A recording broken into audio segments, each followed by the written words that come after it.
Bonjour à tous et bienvenue dans ce cours d'espagnol un petit peu spécial.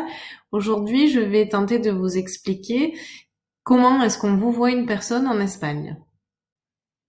Dans le script que je vous ai transmis lundi, vous aviez donc ces 5 phrases qui vous permettaient de comprendre le vouvoiement en espagnol. Voici les remarques que j'ai reçues par École Directe. La première d'un élève qui remarquait un nouveau mot, ce usted, dans toutes les phrases. Ensuite, une élève qui voyait que toutes les phrases étaient conjuguées à la troisième personne du singulier, alors que l'extraterrestre s'adressait à quelqu'un, donc impossible que le sujet de la phrase soit elle ou ella. Alors, qu'est-ce que vous avez déduit de tout cela? Eh bien, que l'extraterrestre s'adresse effectivement à une personne, mais cette personne, il ne la tutoie pas. Donc, le usted, c'est le vouvoiement en espagnol.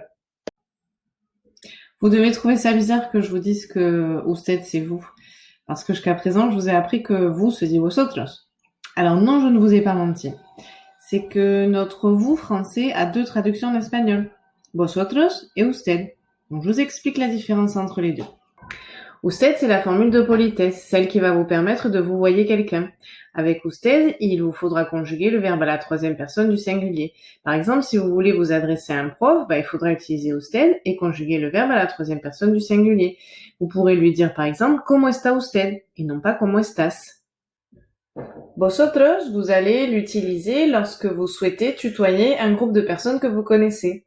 Avec vosotros, comme vous le savez déjà, il vous faudra conjuguer le verbe à la deuxième personne du pluriel. Par exemple, si vous voulez vous adresser à un groupe d'amis, vous pourrez leur dire ¿Cómo estáis? Alors, je récapitule. Il y a 2 façons de traduire vous en espagnol. Vosotros, qui va vous permettre de tutoyer un groupe d'amis, et usted, qui va vous permettre de vouvoyer une personne. Il faudra que vous fassiez attention à la conjugaison du verbe, puisque vosotros nécessite une deuxième personne du pluriel, alors que usted utilise la troisième personne du singulier. Vous trouvez ça bizarre que pour vous voyez quelqu'un en Espagne, on utilise il ou elle, et c'est vrai que c'est étrange, mais cependant, il y a une explication historique à tout ça.